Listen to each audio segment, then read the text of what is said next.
Welcome to Conveyancing Matters with Lorraine and Stu. Join us for a chat about all things property. Hi, welcome to Conveyancing Matters. How are you, Stu? I'm good, thanks, Lorraine. How are you? Yeah, I'm fine, thanks. I'm really delighted to welcome Nicola McKenzie, Nicky, as I will call you. So, Nicky, you're a founding member of the mortgage brokers Dunham MCarthy, and you have a very successful YouTube channel, which you've been running for a while now, and you very kindly invited Stu and I on to have a chat with you about sort of the conveyancer perspective a little while ago on your YouTube channel. So we thought it was only pleasant and polite to invite you back to chat on ours. But actually, funnily enough, Nicky, we've been saying since we started doing this, you know, we definitely want the sort of mortgage broker's perspective. So getting in touch with you was just perfect timing for us, Nicky. So tell us a little bit first about you, Dunham McCarthy, and your YouTube channel, because it's very whizzy and very fantastic. We love it a lot. Thank you guys so much, and good morning to both of you, and thank you for inviting me as well. So yeah, I mean, a bit about me. I'm Nicola McKenzie. So I run a firm called Dunham McCarthy, and we're based in Stafford, but we service clients all over the country. And we specialise in giving mortgage advice. So I also day-to-day work as a mortgage advisor within the business. We also help many clients to arrange life insurance, critical illness cover, income protection, that kind of thing. And then we also do have a separate division of the company that specialises in wills and trusts. But my job in the main is to be responsible for the financial services part of the business, which we've been running now since 2011. So yeah, I have a YouTube channel as well, which was set up, I think it was July last year, 2019. Yeah. So yeah, we've got quite a few subscribers, and in the main we talk about property related, mortgage related things. So yeah, the channel is Nicola M. If anybody's interested, go over and have a look. But that's it about me. Oh, well, that's great. Thanks for that. As I say, and I'm sure people will be interested in your channel, Nicky. As I say, it looks great, and you do more than Stu and I do. We press record, but Nicky, we're going to kind of almost carry on a conversation that Stu and I started last week, because it's certainly been swirling around a lot in the last sort of week, 10 days, sort of in the, you know, on the property blogs and news outlets and stuff. And it was the case, you know, we're quite familiar with now, really. And actually it was interesting, and what's interesting from your perspective is that it was reported by the Mortgage Finance Gazette, and it was about the couple who lost a £33,000 deposit, their life savings, bless them, unfortunately, because they were in a chain of conveyancing transactions that had exchanged, and it wasn't their mortgage offer that was pulled. Santander pulled their buyer's mortgage offer, and that had the knock-on effect. And because, albeit this couple were able to recover sort of half their deposit on their sale from the couple that defaulted, they had exchanged on a more expensive purchase, and they therefore were liable to pay a deposit of, as it happened, about 66,000, I think, on their purchase. So they lost that 33k because the chain fell apart. Now, they do have the right to sue their buyers for that loss, but of course the age-old cliche is if they haven't got the money, unfortunately, this couple won't get it. But certainly, Nicky, what I think surprised you and I, both as the article came out and since, is that there seems to be quite a lack of appreciation within the industry generally, including conveyancers, I would say, that you know, lenders can pull mortgage offers until we draw down the funds. And I'm just interested as a broker, you know, to know your view on that, really, and your attitude to it. And, you know, do you feel it's something that's well known in your industry? Yeah, I mean, I think certainly amongst advisors, it is something that's well known. And I guess every advisor is different as to how much they would stress that risk to a client, if you like. I certainly think, I mean, obviously it's a very sad situation what happened to that couple. I certainly think that there could be more done by brokers to make clients aware of the risks if your mortgage offer, you know, or if you don't complete within a certain period of time.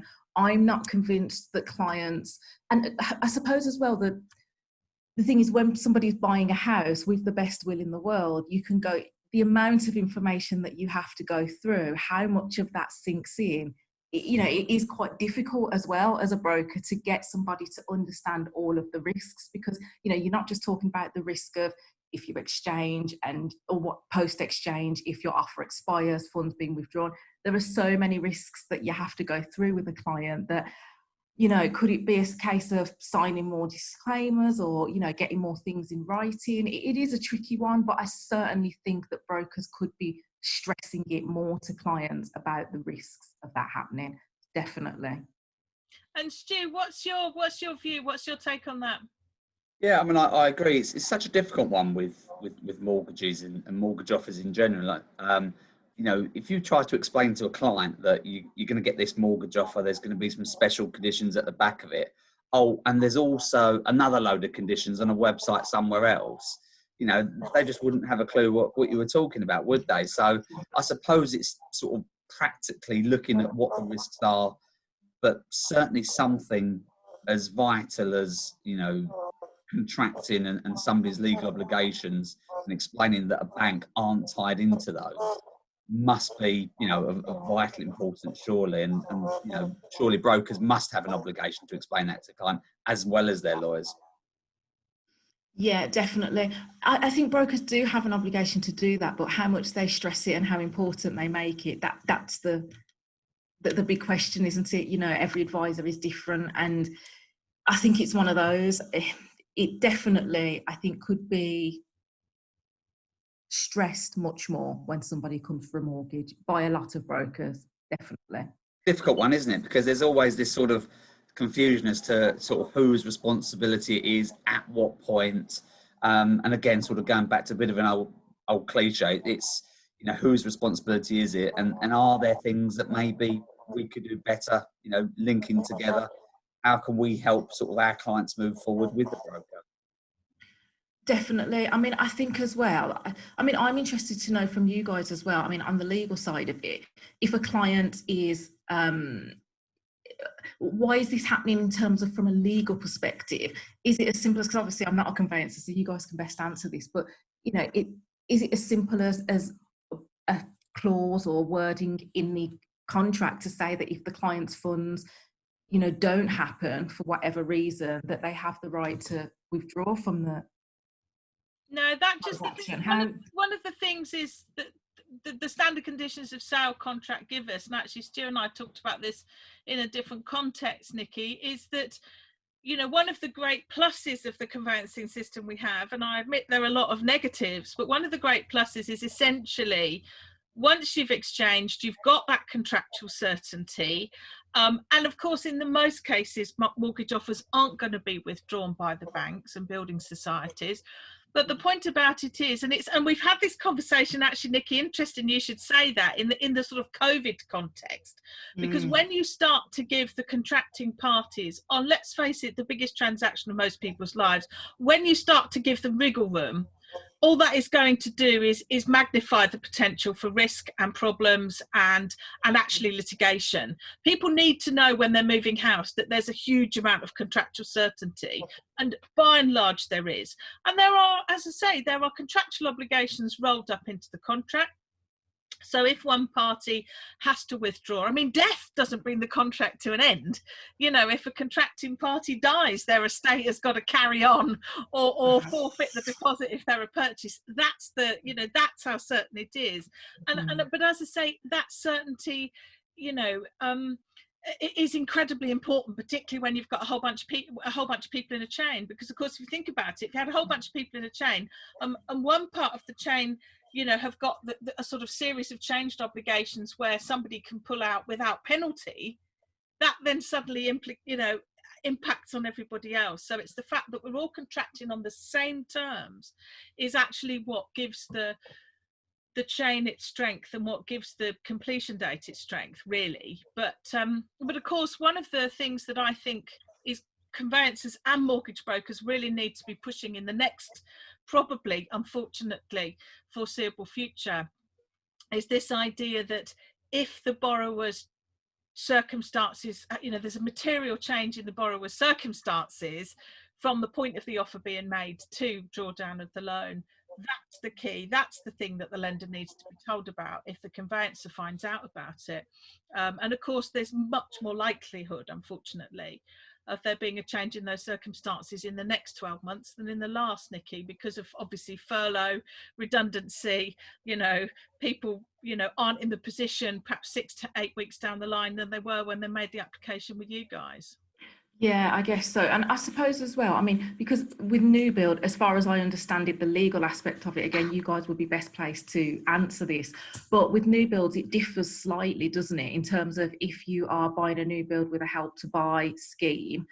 As I understand it, or some of the conveyancers that we work with have explained that you can get a clause in the contract to say that if the help to buy funds don't happen due to changes in the scheme, then the client can pull out of that transaction. But I guess it's different when it's a new build because there's not 5 or 6 people relying on that transaction to happen. Basically, you are right to a degree insofar as you can have any clause within a contract that makes it what we call conditional, conditional on something happening. But it doesn't have to be new build specific. It's whether a buyer and a seller in general agree. But as Lorraine said, the issue you do have is where there are multiple people in a chain, you need certainty for people to be able to commit to removals and commit to moving in general. With a new build, it is different because obviously the seller's a developer. You could argue, does the seller stand to lose as much, if completion doesn't take place on that day? But certainly not all the new build stuff that we deal with would be conditional on certain things.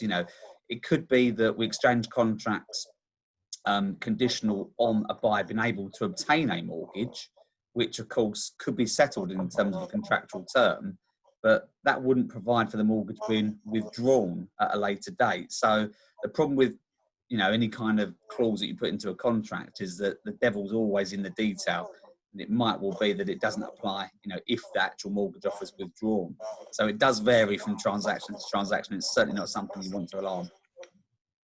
Sure. I think as well, as you rightly pointed out, Lorraine, with COVID, it's been extra challenging because, I've seen situations whereby, clients haven't got, in my experience, luckily so far, I've not had a situation where a client's exchanged and then lost out post-exchange. But I have seen situations where, currently they have applied for a mortgage on a 10% deposit, their circumstances have changed or the offer has expired just naturally. And then because now a lot of the lenders are asking for a 15% deposit, I've had to go back to them and say, your mortgage offer's changed, you need to find an extra £5,000 or £10,000. Now, so far, touch wood, in most cases, the clients I've been dealing with have been able to raise those extra funds, either by way of gift or their own personal savings. But that is obviously just placing additional challenges on what's already not the greatest of situations if somebody is in that position. Yeah, it's funny you mentioned a moment ago, Nicky, managing the risk of the mortgage offer expiring. I would say, to be fair, that element of risk is that should be very much down to the conveyancer to manage with their client. We get a mortgage offer landing on our desk. We know the date that offer is going to expire. It's clearly made, it's obvious in the mortgage offer. Frankly, I would say that's very much part of the conveyancer's responsibility to make sure we're going to exchange and complete within the window of availability of that offer. I would suggest if that was missed, that would be at the conveyancer's door by and large, because that's our job. If we know the offer's going to expire, we shouldn't be committing our client.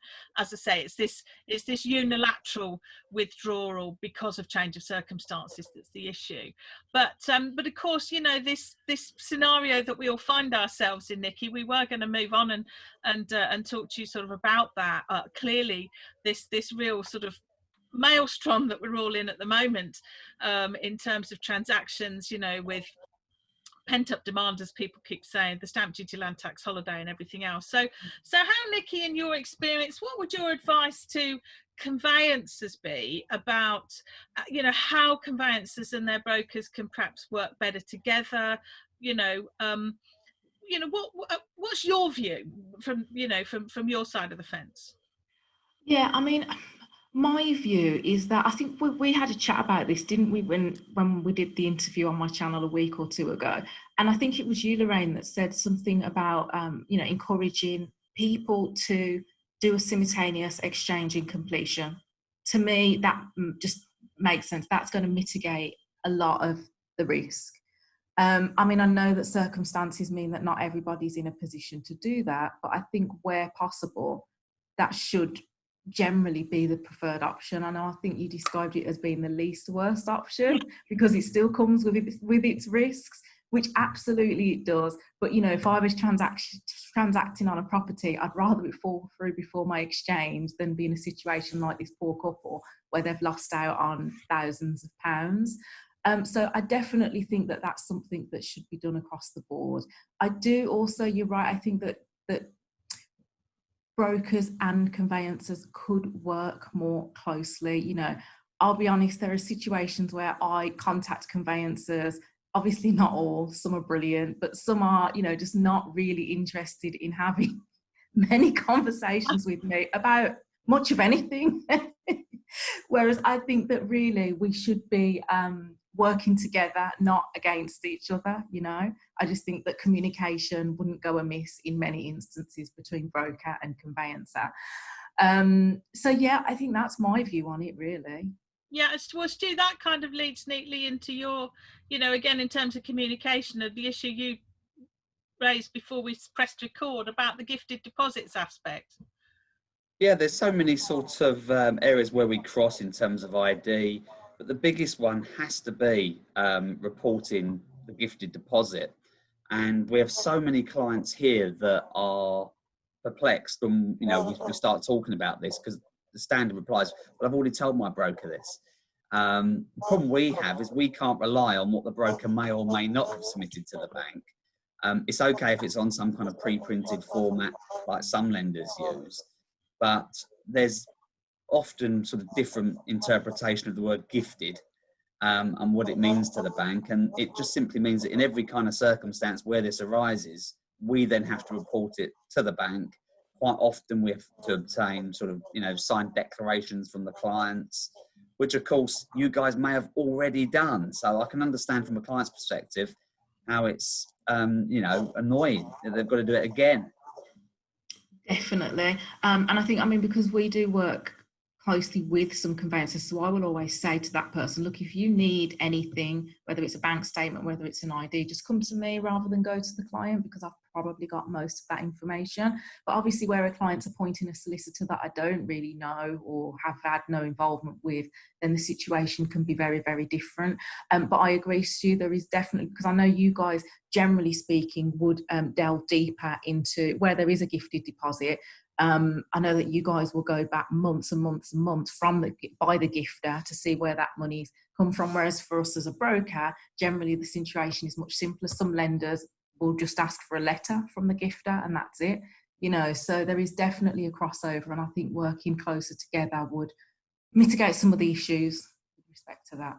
Yeah, because it's interesting, because the, you know, the anti-money laundering responsibilities, that's the reason we do the source of funds and source of wealth, obviously, and as you say, delve around to find out. And funnily enough, I mean, we're, in many ways, solicitors and conveyancers are not as equipped to do that. You know, I'm the first to say that, you know, sums and figures aren't my big thing. And so oddly, you know, in terms of certainly sort of responsibility, if you like, it would make much more sense for the responsibility to lie with the brokers, but you know, clearly within the AML regime, that's, you know, that's not going to happen. But it would certainly, I think, help in terms of communication, Nicky, if brokers were at least able to sort of smooth the path to the conveyancer and say, look, you know, you're giving us this information, but can we just, remind you that you're likely to have to give this information again to your conveyancer. They have a different set of responsibilities when the mortgage offer arrives, and whilst it can seem really, really annoying that you're going to have to do this again, but you may have to. So keep all this stuff together, because you can expect to hear from your conveyancer on this. I think you're right, Lorraine. I think definitely more positioning wouldn't go amiss when a client comes to see a broker, you know, just letting them know what they're in for. I don't think clients mind having to submit or show documents twice if they are told that. Yeah, it is. I mean, I hate this cliche, managing expectation. Stu and I use it a lot, but it's absolutely right, isn't it? It's absolutely right. You know, managing expectations is so important, because it just cuts out a lot of disappointment from the client when they've got one agenda, or they expect one level of service and they're getting another, is no good to anybody. Whereas if brokers, or, you know, if we just say, look, you know, this is the situation, I think that people would be a lot more patient, and it would just mean that things are a lot smoother, and it would probably mean that there is less hassle along the way as well, when things don't always go as smoothly as we like them to go. Yeah, I think you could certainly do with a bit less hassle right now, Stu, couldn't you? That'd be nice, definitely.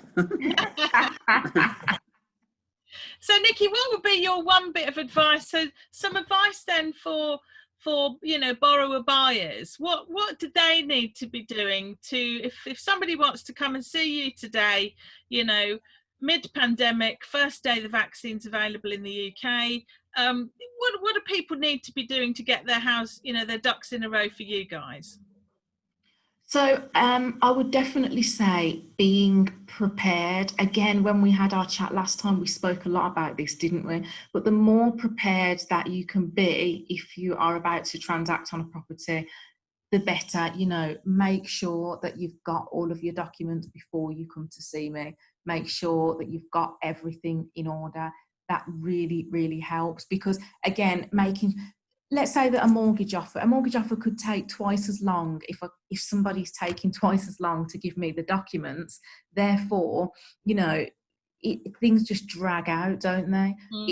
If you would have provided the documents straight away or much, much quicker, then maybe things can be completed much quicker. So I think speed is really important, and just being prepared. I also think that, well, given the current situation, obviously patience is important right now. Things are obviously not, you know, we're not working in under normal circumstances at all. And yeah, I just think being prepared, really, as far as a client goes. I think a lot of it really comes down to being a broker. You know, I don't expect my client to know much about the house buying process. I think that that's really my responsibility to explain that. Do you actually, as a matter of interest, Nicky, when you've got a new client, you able to presumably deal with everything remotely these days? You don't need to see them.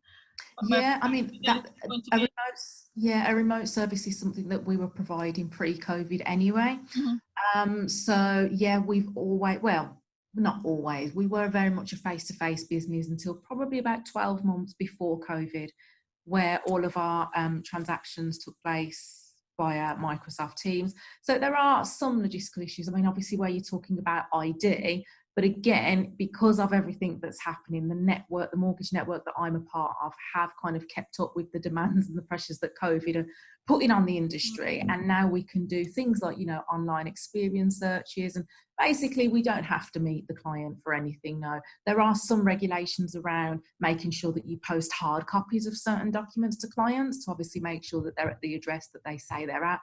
But aside from that, yeah, perfectly fine to do a remote service, which is obviously easier for everybody for the most part. Yeah, I mean, Stu, what proportion of your clients, the majority of your new clients, would be remote now, I'd say? Virtually all of them. All of them. That's a great tip, though. I think Nicky's just dropped in there for other lawyers, though. We quite often on sale transactions, and I know we're sort of slightly going off tangent here, but with sale transactions, quite often we write to the client and send them the contract to sign at the address, just as another sort of built-in layer of security. If they don't get that contract, you know, do they reside there? Are we dealing with the seller? There's so many hidden sort of issues regarding checking that the people we deal with are, you know, the right people. And we're always using FaceTime to call clients, to acknowledge things, and just to make sure that, you know, they are who they say they are. And I think that's one of our biggest risks that we have to face by not seeing clients face to face. And it's strange, isn't it, to think only 10 years ago, I think I probably saw every client face to face. You know, how the world has moved on. Definitely. Well, like I say, it was only until about 2 years ago that we were seeing every single client face to face. So yeah, definitely times have changed. A lot of clients as well, they get very surprised that we can offer a remote service. I think it's because they're dealing with so much money. They're like, oh, can can we deal with you over the internet? I'm like, yeah, we're in 2020 now, it's fine.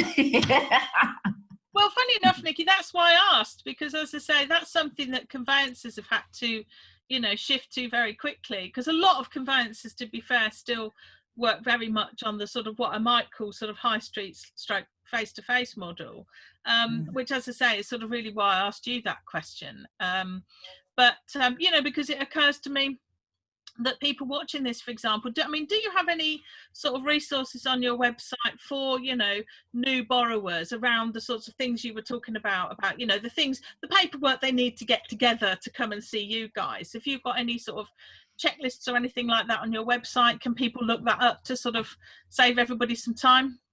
You know, that's a really good point, actually, Lorraine. No, we don't have anything on the website in terms of what documents you need. And I guess we could have a list of documents. I guess that wouldn't go amiss, but then it is down to each individual transaction as to what documents are required. So it would kind of be difficult to do a one-size-fits-all with that.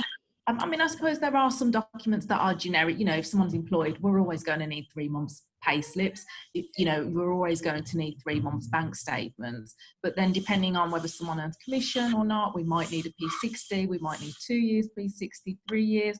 Even with a self-employed applicant, it can be anything from 2 years accounts to 3 years accounts, or even 1 year in some instances.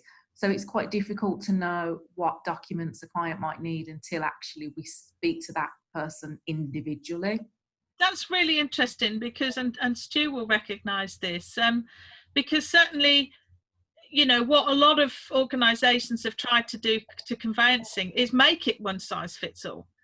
Interestingly, that, you know, organisations have tried to just commoditise conveyancing to such an extent that many people don't see it as a professional service anymore, and they just see us as a sort of box ticking process exercise, which of course it isn't. And I'm always sort of shouting from the rooftops saying, but you know, there's no such thing as a straightforward conveyancing transaction. And I think it's really interesting that that, you know, you've managed to sort of retain that, you know, no, well, we can't you know, one size doesn't fit all. And I think, Stu, you know, you feel quite strongly about that too. Exactly the same for us, yeah. I mean, every property that we transact on is different from the last one, and every person that we're acting for is different to the last one. So, as you say, making it one size fits all is very dangerous, because you're also setting a precedent that, you know, this is all we need from you. And then, of course, you have to go back again asking for additional information, which, you know, probably makes the whole thing worse. So I do sort of hate to become that sort of processing agent rather than legal due diligence. So definitely in our industry, it's something we want to avoid. Definitely. And going back to what you mentioned, I think, Lorraine, about, you know, what advice would I give to people? Again, one of the things we do stress, whilst we don't put a generic list of documents that somebody might need when they come for a mortgage, but we do stress to people that when you've saved up your deposit, before you start looking at any houses, you come for a mortgage meeting. So in that meeting, that's where we would tailor the advice specifically to that individual. So I think that the key bit of advice is, rather than giving a list of documents you might need, make sure that you book your mortgage appointment well in advance so that we can iron out what potential issues, or, you know, look at what documents you may need as a self-employed person, or, you know, as somebody that earns commission. So, and again, I think that when you're exactly right, when you start trying to kind of make it a tick box exercise, then it's kind of like, well, we're advisors. That's the point of us giving advice, is to make it, you know, not like a tick box exercise. You know, if that was the case, I kind of feel like the client may as well have gone to the bank if they don't want to take, you know, what I'm saying for as advice. That's the point of me being there, is to make sure that I can give them advice based on them as an individual, not just generic information, if you like. That's really, really interesting, because as I say, I absolutely firmly believe that a lot of that is being lost around the conveyancing process, which I then think, which this could be another whole conveyancing matters chat, you know, the whole issue of the sort of professionalism and respect thing, because a lot of the things we're seeing right now, Nicky, literally, you know, almost, I was going to say week in, week out, almost day in, day out on social media, is just the, frankly, let's not beat around the bush, the level of abuse that's being levelled at people in the conveyancing teams right now is extraordinary and utterly unacceptable on any level, and it's quite extreme in some cases. Do you know, it's funny you do say that, Lorraine, because I have a lot of clients on the phone saying, you know, telling me, you know, oh, I'm so unhappy with this. And they're unhappy with a lot of the time. Don't get me wrong, sometimes the unhappiness is warranted, but a lot of the time it is a case of, look, that is quite a usual thing that you're experiencing. So again, I think it goes back to the point you mentioned about managing expectations. I think that, you know, if you position things, like for example, you know, if I get a client come to see me, I will explain to them that, look, depending on who the lender is, once we submit this application, we're not going to hear anything from the lender for 5 working days or 10 working days, because otherwise I know that that person's going to be feeling as if I've perhaps not done my job by not giving them updates every other day. But that's not how it works. So I think, again, managing expectations, at least they know what the protocol is when we submit the application. So yeah, I think it's definitely at the moment an issue.